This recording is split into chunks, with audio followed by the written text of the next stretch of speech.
Yeah, good morning, everybody. I would like to present Media and Games Invest. We are public in Germany since 2018, and we're also listed in Stockholm, first Premier North since 2020.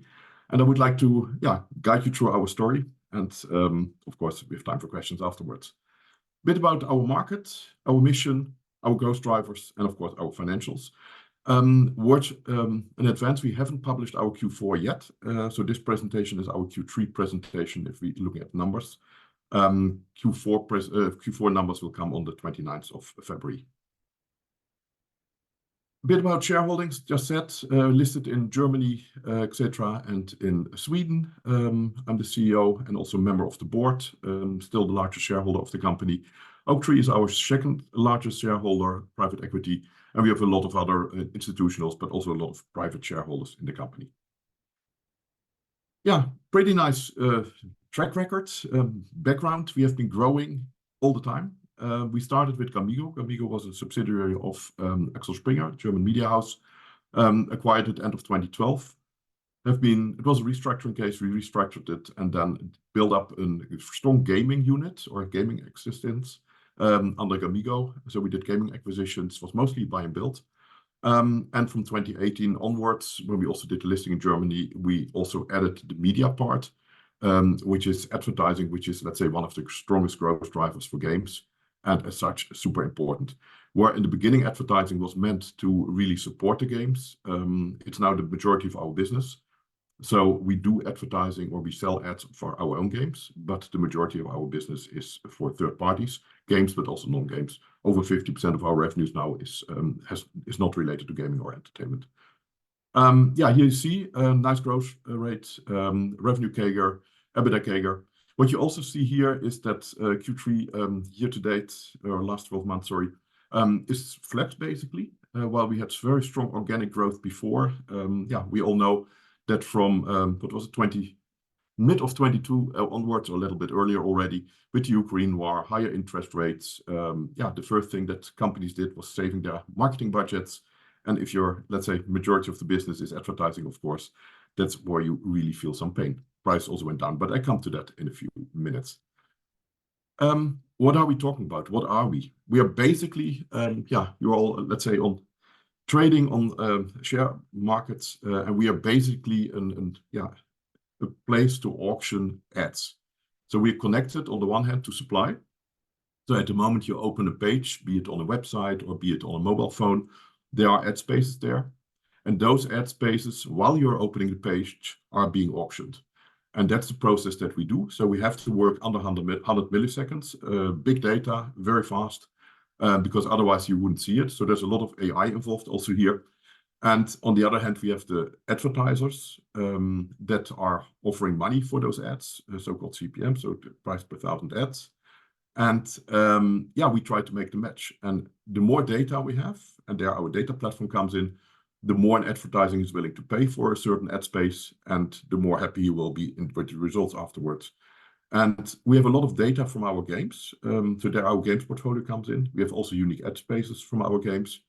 Also, our games are advertisers. So the games fit really very nicely in the middle. But we also have a lot of third-party data, which I'll cover a bit later in the presentation. But basically, we're an auction place where ads on all platforms, be it CTV, so connected TV, digital out of home, PC, or mobile phones are being auctioned. Why advertising? I think this, everybody understands, even though advertising is sometimes annoying, it shouldn't be, but it sometimes is. But it's enabling a lot of companies to just drive their business, either free business models, where it's of course very clear, or also models where basically you need app installs. Let's say retailers need app installs, for example.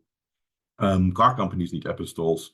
But it's all about branding, about performance marketing, and the mix of that. We're in the market of programmatic advertising. In the old days, non-programmatic was simple. So Adidas, in this example, just went to a few publishers, made a deal like, I buy so many ad impressions, please serve the ads, or I buy so many pages in certain magazines, for example. The market has become too complex to still do that. There's so many different apps. There's so many different TV stations, if you look at digital TV stations. There's so many websites, so you need to do this digitally. You need to work with AI, otherwise this doesn't work.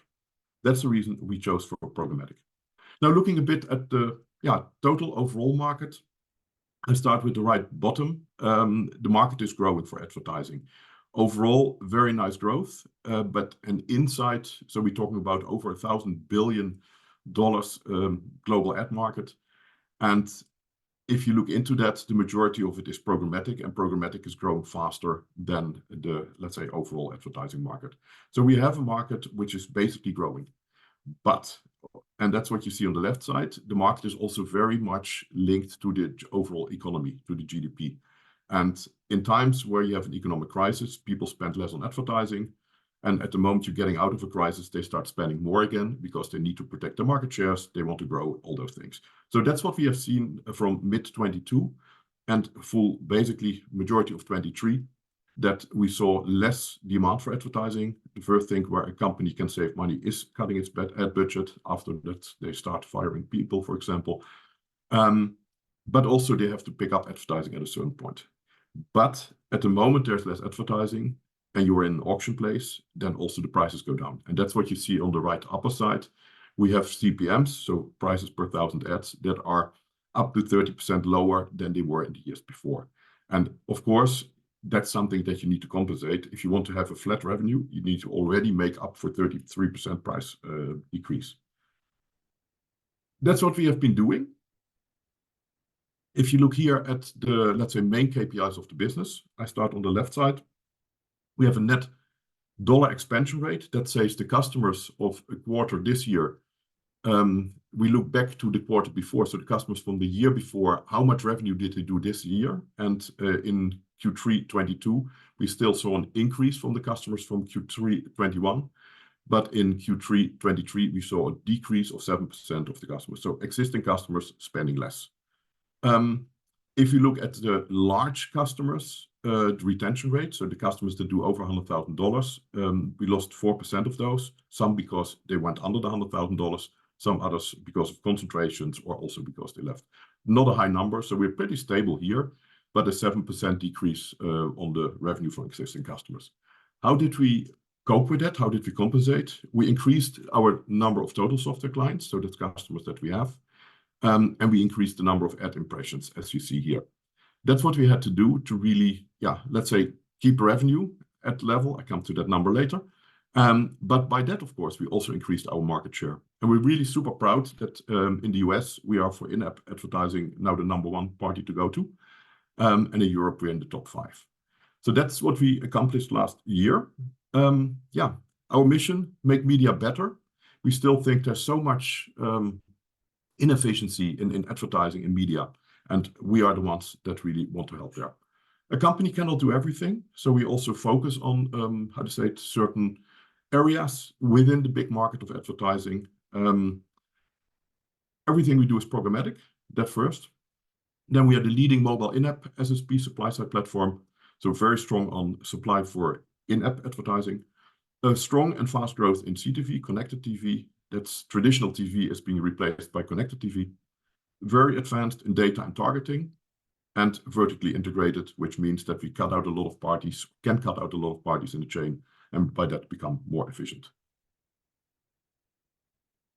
Coming to the first point, leading mobile in-app SSP, we have so-called software development kits that are small pieces of software that are integrated in apps and that are integrated in our own games, but also integrated in a lot of others. And you see some of the brands here for the Zynga games we're integrated apps to, but also a lot of, let's say, weather apps and other apps which you can think of.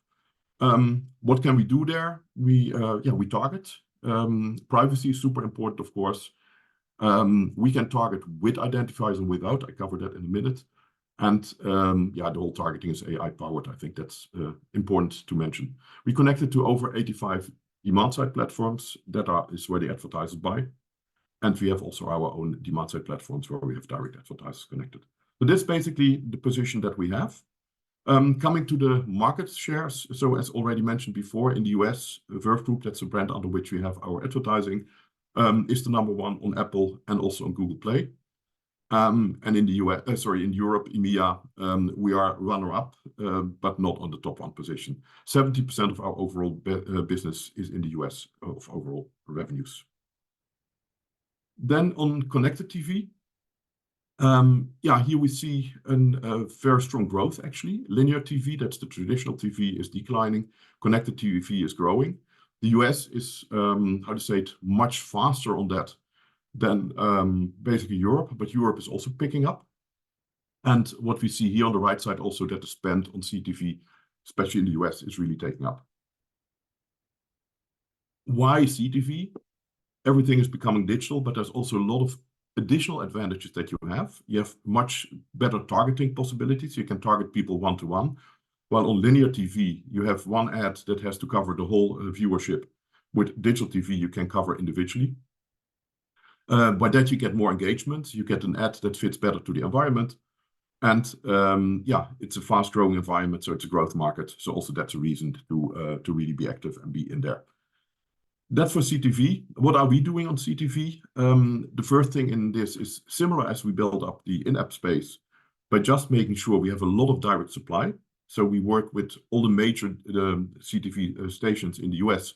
There's a few that work exclusive, like the Netflix that works with Microsoft. That's one that we cannot touch. But also from other markets, we have seen that exclusivity is not long living in those digital markets or digital advertising markets, because it just doesn't make sense. So in the end, it's about having a lot of direct supply, and then about reach. How many households can I reach? And we reach almost all the digital households now in the US. Not everybody there has CTV. So what do we do? How do we grow this? A bit more examples on the right side. We onboard more publishers. For example, Hearst Television, Rakuten, Vizio, some of them was also known in Europe. We further connect demand partners. Magnite is a larger player. This was one that we didn't have. We connected them in Q3. Then it's about capabilities. There's a lot of standardization in this market. The Internet Advertising Bureau, the IAB, is giving a lot of standardization. We work with those, and there's a new standard, which is OpenRTB 2.6, which was implemented. And for the rest, we're also working on innovation there. More granular targeting. And one other thing that we implemented is in cooperation with Adelaide, which is an attention matrix. It's about how much are people really paying attention to an ad. So not just pure numbers, so many people have seen it. So very nice way that a lot of agencies like to work with. Coming to data, data is super important, as I said before, to really make sure that the money is well spent. You don't want to shoot on everybody, because that just doesn't make sense. Just to give an example, if you are Porsche, for example, you want to sell cars, it's nice to target people that if you target everybody, there's people that don't drive cars, so that doesn't make sense. If you target people that drive cars, it's nice, but some of them might not be able to afford a Porsche. So in that sense, also, it really makes sense to have data and to look at those. We have a lot of data that go via our ad exchange with our 20,000 apps, all the auctions that we do. Then we have our own and operated data. We have over 5,000 own games, over 1 billion registered users. And we have a lot of additional data, which partly come from our own company. So Moments AI, for example, is a web crawler that really crawls for contextual environments. But we also have a lot of cooperations with external parties like Nielsen, you probably know, which gives us a lot of data, household data. So also, to go back to the Porsche example, you want to target households that are in areas where the income is higher, for example, to really sell the car. With our data, over 60% household reach in the US, which is very substantial. And with that, really the possibility to do well for the advertiser. Cross-screen activation is a big topic. So not only going in-app, but somebody in the morning looks at its mobile phone, then listens to the car radio, then sits behind a PC in the office, sees a digital out-of-home screen driving home, and watches CTV at night. And those targets, you want to target a person everywhere there. That's what we are able to do. Position and quality, talked about that.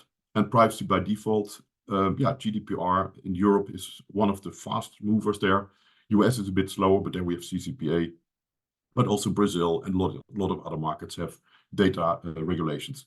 But it's not only about the regulations, it's also about the consumer itself, of course, to really give a consumer a safe feeling and not overwhelmed with, the shares. Then, our O&O base, talked about that. So our games are basically on all platforms, a wide range of people playing them, giving us a lot of data to optimize our services. and also to test our services. Then coming to AI, the big buzzword at the moment. Our companies, the ones that we acquired, are doing this already for 10 plus years. You have so many data and you work with those. So you build ID graph. ID graph is, for example, a matching table that we can see if you see a cookie, does it fit to a mobile ID, etc. All those things, of course, only after somebody has given consent. If there's no consent, you have to target, how to say it, contextually. Just to see how many data we are handling for that, we have 450 billion daily ad requests that are going to our platform, 5 petabyte of data that we have per day, and we're storing a 25 petabyte of data every month. So it's really huge numbers that we're talking about here with a lot of artificial intelligence behind it. Then, yeah, prepared for the contextual world. I just mentioned a few times, identifiers are going away. Apple was one of the first ones starting to deprecate its identifier. And now cookies from Google are also disappearing.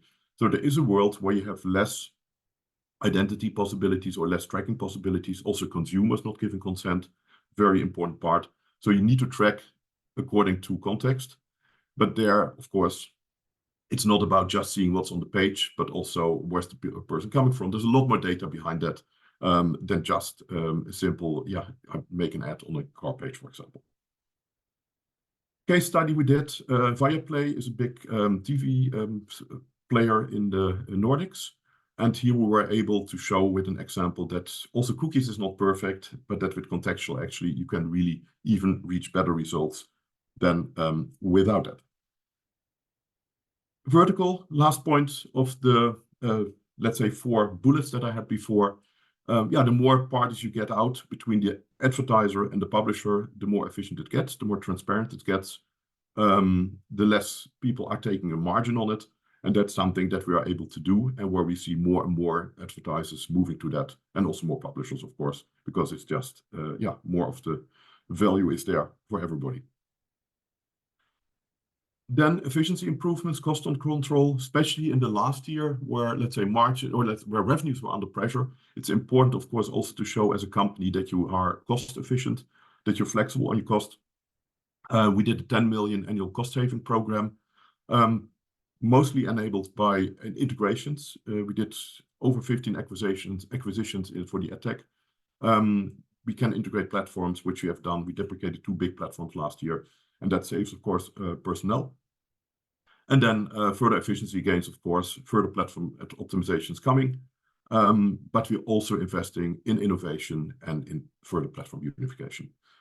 If markets are under pressure, we are able to adapt our cost and by that also increase our EBITDA. And that's what you see on the right side. Then coming to the financials. I think I covered this part before. Ad impressions increasing. We didn't do any M&A. So part before was also M&A driven. The last 12 months, we haven't done any M&A. Large cost software clients I gave before. Retention rate is good. And overall software clients number is also good.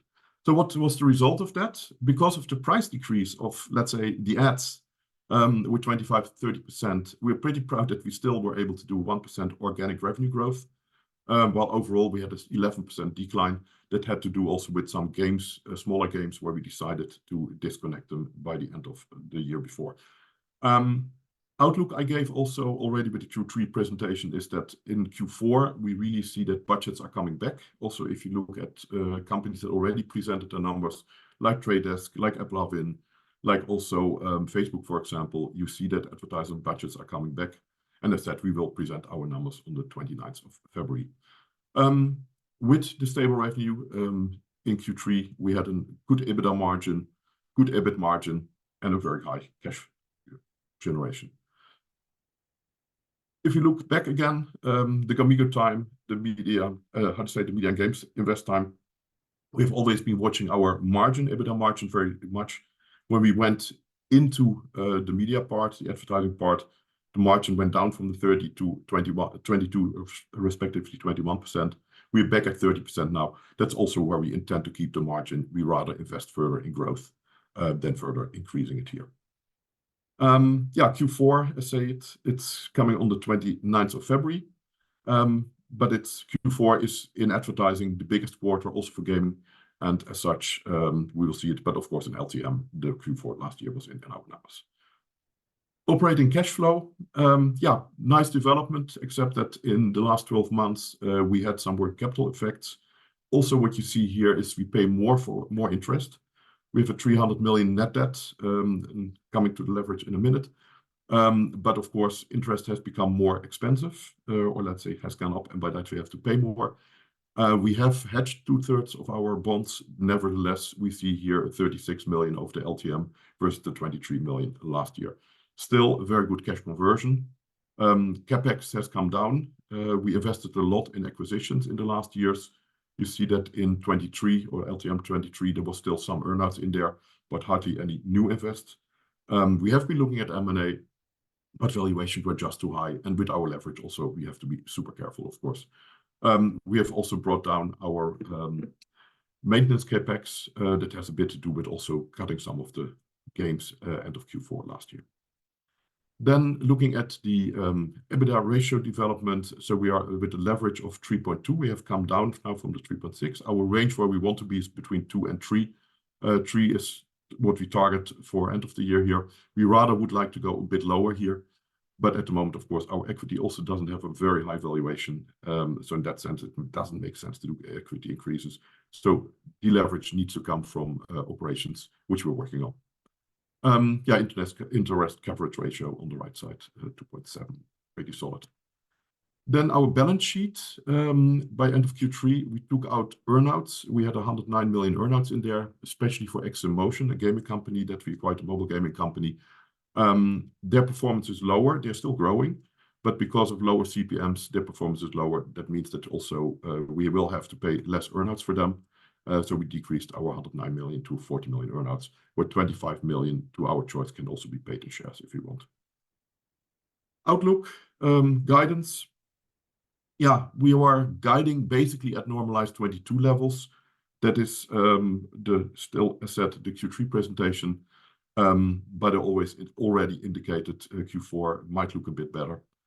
So let's see what our numbers bring on the 29th of February. Midterm, we are targeting 25 to 30% growth, mix of organic, non-organic. As you've seen, we can fully do it organically. We still think that also sometimes it makes sense to add a bit of M&A, but of course, only if the total overall numbers are correct. Then adjusted EBITDA margin of 25 to 30%. There we're in the higher side. Historically, sorry, also in the revenue CAGR, we won above it actually. Adjusted EBIT margin, we're also on the high side. And leverage, we're also on the high side, which is not so good. So we are bringing that down now at the moment. So our focus point indeed is bring down our leverage, while the other variables of KPIs are within the ballpark of this, except for the revenue growth in 23. Summarizing, in-app, very strong position. CTV, strong growing position, aiming at similar positions as an in-app. Data and AI, yeah, very well positioned on the contextual side, as well as on the side with IDs. Costs well under control. And yeah, we are a growth company with a bit of a hiccup in 23 because of the overall markets. Still, we were able to grow market shares very nicely. And yeah, with higher prices, that should also give us a bit of wind from the back. That brings me to the end and to the possibility to ask questions. Excellent. Thank you very much. We have already a question in the chat. So can you explain again in more detail the economic connection between Verve and MGI? Yeah, MGI is the mother company. So that's the holding. That's the listed company. And we run our business in two segments. The one is Gamigo, that's the gaming companies. There's 4 studios under there. And then we have Verve, which is the whole advertising part, which has still 5 platforms, which we are further integrating. Okay. And you have quite an impressive guidance in the market with a growth of 25 to 30% in revenue, CAGR. So how do you plan to achieve this in a midterm? And what factors would contribute to achieving the upper end or the lower end? Yeah, if you look at the basis, let's say 23 was, as I said, an exceptional year with people cutting budgets, etc., and prices going down. But normally the advertising market is growing with an 8 to 10%. Digital advertising is growing with a 10 to 12%. So that's already the basis which we are putting on top. And then if you grow customer bases, if you have attractive products, have a very strong supply base like we have, you have the possibility to grow faster. And that's what we saw in 21 when we grew 38% organically.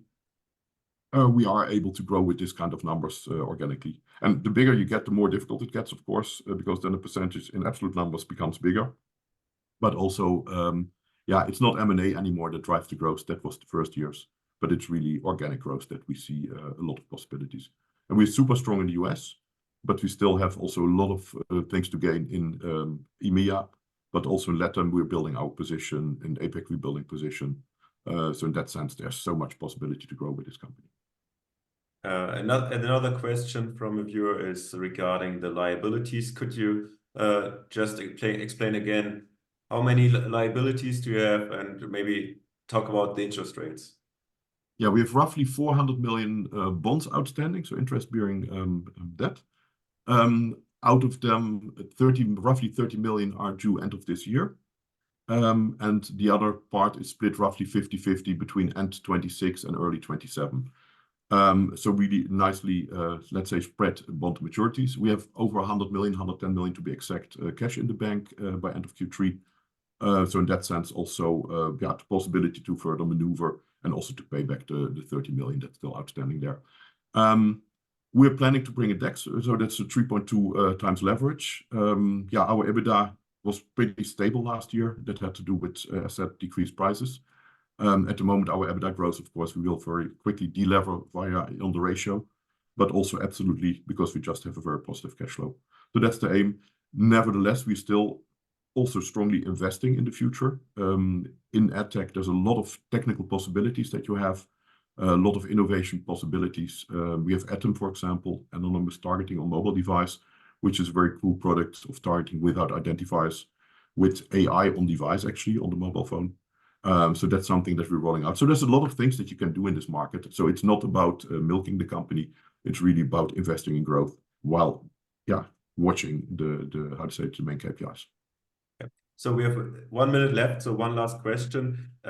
With the initiated cost saving program expected to generate an annual savings of around 10 million, can you detail the areas where these savings will be most impactful? It was on the, let's say, almost all on the media side, on the advertising side. And it was mostly, yeah, if you bring two technical platforms together, so if you integrate one into the other, then you don't need double teams for yields, for improving the back end, for improving GUIs, etc. So it's a lot more efficient if you integrate platforms, and that was the majority of the savings. So the majority was personnel savings. Excellent. So with just a couple of seconds left, I don't think we have time for more questions. So thank you very much. Great presentation. Thank you very much.